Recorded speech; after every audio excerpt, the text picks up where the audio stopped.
heifer feed now. The weather is starting to get pretty warm, and our heifer feed is over across the road on dirt. So all week we've been filling the mixer up with heifer feed and then bringing it back and dumping it and trying to get decent accumulation over here by the big feed piles, so that we've got a place to put, or we've got feed to feed the heifers off this pile this next week. It's not really supposed to get below freezing, and then it gets pretty muddy, and you don't want to end up with a lot of mud in the feed, so we want to get it over there, get some more over there this morning while it's frozen yet. That's what we've been doing, is just taking it over while it's froze in the morning, and because by the afternoon it gets too slimy and sloppy. So we're over here right now. Jared's got the skid steer in the bucket. I got the loader, and Steve brought the mixer over. We're gonna fill that mixer up full of heifer feed and get it across the road. So the reason that we use a facer, which is this thing that's spinning up here, is because it keeps the feed a lot fresher. When you go into it with a bucket, and lift up on it, you introduce air into the pile. And that, if the feed's gonna spoil, it needs air. So you're a lot better off to use a facer, because the facer pulls down on the feed as it's spinning instead of lifting up. And then you don't get that introduction of the air into the feed pile and cause it to mold and heat up in front of you as you're feeding it. So we've got a bobcat that our dealer brought out here, a couple days ago, Thursday I guess it was. And we get to put a few hours, demo hours on to see how we like it. And Jaren's pretty much the only one that's driven it so far, so he's going to have to give you a report later today on the good, the bad, the ugly, right? Yep, mostly good. What do you like about it? I like that the interior is a lot better, a lot easier to work with, for me anyhow. And then the doors, a lot nicer, shuts easier and everything. And the number on this is S64. Yeah. And our other bobcats are S590s. So this is like a new series. It's got only 200 lift capacity. It's got 200 more than ours? Yeah, only 200 more. Okay. And it's got smaller tires than our skid steer's got. We've got the 12s, and this one that they brought out has got 10s. And for some reason it doesn't have a radio in it either. Yeah. Which isn't the end of the world, but sometimes it's nice to have that in there. Yep. Does it have air conditioning? Oh yeah, it's got air conditioning in it. I haven't even been in it yet, so. It's got nice LED lights, ride control. Lights are brighter than the other ones? Oh yeah. So probably we might get some more out of here tomorrow, but after that it's probably going to sit for a week or so over here, and we aren't going to be touching this feed. So it's pretty important that we're facing it and pulling down on that feed instead of lifting up with the bucket. And it's really the feed is really embedded together, and it's really hard. It's when you put this feed in a pile and you pack it with 3 tractors, it just gets like, I mean, it's really hard. It's like if you hit that wall, run into it with something, it's very solid. So we're gonna face enough to fill that mixer, our 950 pads, and we're gonna take it back across the road, and we're gonna dump out what we don't need for the heifers today, and finish putting in the other goods for the heifers. More haylage from over there, all the leftovers, mineral, and then some corn silage. And then we'll feed heifers and go from there. Yep. Alright, right now Dad's gonna be loading haylage to bring over to the farm.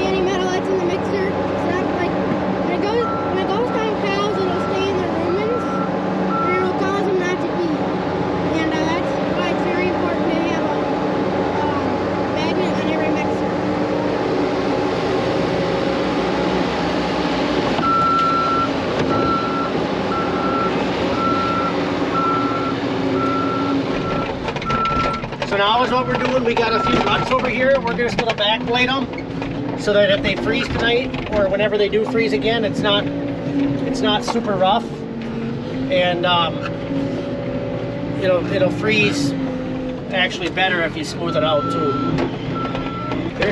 There's a lot of waste putting feet on the ground on the dirt, and we really don't like doing it, but concrete, we don't have enough room.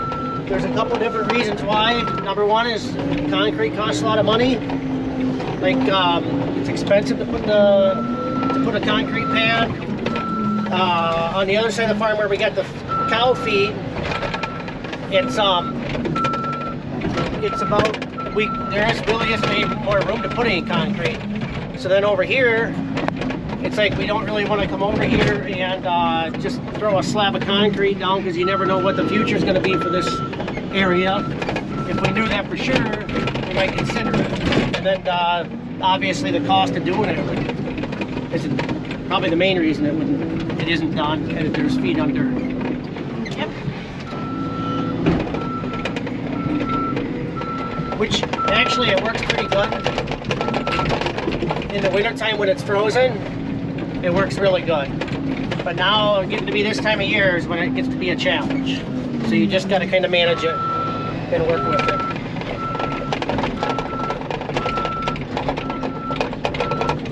Okay, I think we're good. You take the Bobcat and the facer, Jaron, and I'm going to take the loader, and we're going to go back over there. All right.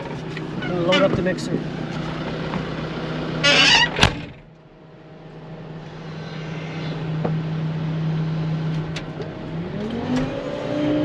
Okay, so now I'm gonna get a bale of hay and take it over for the calves. This is actually baleage. It was almost dry, and then it was supposed to rain, so we baled it up and then we wrapped them in plastic. So that seals them so they shouldn't spoil. And it's actually beautiful calf hay. They really like it, they're doing good on it. And from now on, I think we're just going to plan on wrapping them, even if they're dry. But this hay, I just can't believe how nice it turned out. It's so much softer, having just a touch more moisture in the calves. They really like it, and they're, like I say, they're doing just awesome. So while we're over here getting haylage for the heifers, it doesn't pay to go back with an empty bucket. So we put a bale in there and take it back. So I was telling you guys about this hay that we got across the road, and this is it. This is like just beautiful. It's awesome. Yeah, look at it's this. Super soft. It's Tastes like good too. grassy. It's got a little bit of, looks like a little bit of clover in it. And this is some of that baleage. Was basically, we were kind of not happy because we couldn't get it dry to bale it. So it was supposed to rain, so we had them come anyhow, and we baled it. And we wrapped it, and we thought, well, we hope it keeps, because it didn't have much moisture in it, but it was too wet for dry hay. And I think from now on, this is how we're going to make our hay. We're just going to get it as dry as we can, and even if it's dry hay, we're just going to wrap it, because even when you put them in the shed, usually on one side or the other, you got where it's sitting on the ground, you got a little bit of spoilage. On this stuff, there's absolutely none. And it's, hey, more shed space for Skidster. yeah, more shed space. And then the shed, 2 sheds we put the hay in is not here, so we need to haul it to the shed off the field.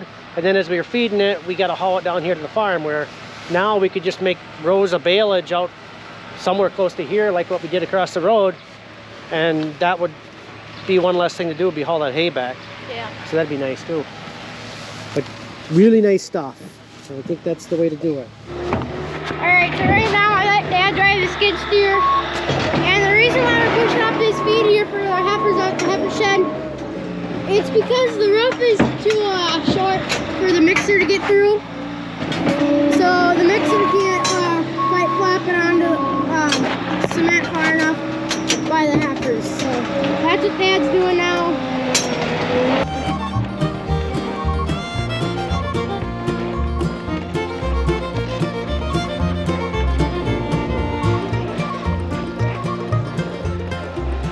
So we both got to drive a skid steer a little bit. I was in there for just a couple minutes now. It's okay. It seems pretty smooth, don't it? Yeah, like, yeah. Smoother controls. Yep. It's probably sensitivity or something. Yeah. And what else? Oh, the foot where you step in, it's a lot deeper. Like the footwell. I don't like the pedal. I don't like the pedal honestly because it's too easy to push. What? The gas or the fuel? Yeah. Where is it here? Let me see.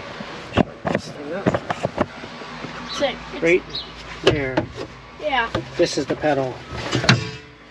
So. And then like the door handle on the outside. You think it's easier? Oh yeah. Yeah, the other ones, they don't shut, the doors don't shut the best. You have to push a little button. Like this, you just pull, see? Yeah. Yeah, those lights are bright. That's really nice. Here, watch this. What are you gonna do? Lights, look at them. Oh, wow. Yeah, them are bright. Yeah. Yeah, well, I don't know. We get to Nice. use it for 4 hours, so I don't know. Got a little more time to put on it, but that's kind of what I think. It's smooth, and other than that, oh, the engine, that was a big thing. Yep. The engine's in. The other ones, the engines are sideways, so they're really easy to change the oil. Yeah, that's really easy. You They're can see easy the to change the drain plug oil right and there. stuff. Yeah. But this has got a lot of room in here too, actually. Yeah. A lot more than the other ones. Yeah, I know. It's pretty And then much. up here, look right here. Right there's a cool. There's a cool. Starter right there, Look up alternators right here. Yeah, radiator. Maybe it's got the high fuel package. I don't see it rolled over there. Good. There was something else I was going to say about this back end. Oh, diesel? Diesel Ours right is all there. under here. Yeah. Yeah. All that cooler in the back. Yep. That must be the hydraulic. This is all new. Hydraulics. The Yeah. exhaust is in a different spot. This is all redone. Time will tell. It's hard to Nice say. tow hooks instead of right under here. Yeah, those are nicer tow hooks. It's kind of almost got a bumper on it. Maybe you'd hit that instead of the back door, right? Find out. No, that's okay. Yeah, it does have kind of a bumper. A lot of them don't. The back door would be the first thing to get hit. So, I don't know. Basically, We're not gonna buy it right now. We just they wanted to bring it out, and the they're windows are opposite too, and then Yeah. the joysticks are the same. great. Well, We all got the buttons are different too. our S590s. The one has been just flawless, perfect, and the other one we've had a couple of issues with it, but they're pretty good on the whole. Windshield Anyhow. washer fluid. Yep. So, is that all you got to say about it? It's nice. You like it, huh? Yeah, the seat is nice too, but ours has heated seats. These don't. This is just like a little bumper. I think somebody wants to keep this here, but Yeah. funny. Oh, the controls, you can do ISO or H pattern, just like our other one. Or our other two 590s, S590s, it's the same thing. And these can slide, the whole entire joysticks can slide up and down. And actually, aren't our other ones remote ready? Like, Yeah, yeah. so you can actually run the skid steers off of a remote control, Yeah. right? Yeah. Yeah. It says it right here. This one is too? I don't know. I don't see it on this one. I'm sure it is. But that would be just weird, This is running got- them off of remote control yeah, like a this has little. got more storage up here. No Yeah. chargers. Yeah. No. But no radio, that's kind of weird. No, but right here, there's buttons for like a rate. Like Where you it at? kind of shows like a little phone, like Oh, slot, yeah. like you could be in your phone. Well, maybe it and- does have a radio. But there's no speakers. I don't understand it. Huh. That's no speakers. I don't know. So. Okay, well, Speak at you later. Alright guys, that'll be it for this video. And now we have to go move cows from the dry cow pen to the pre-fresh and take care of the treaty cows. And it's gonna be a long video if we do it on this same video, so we're just gonna make another one. And hope you guys enjoyed this video. yep, I'll talk to you later. See you next time.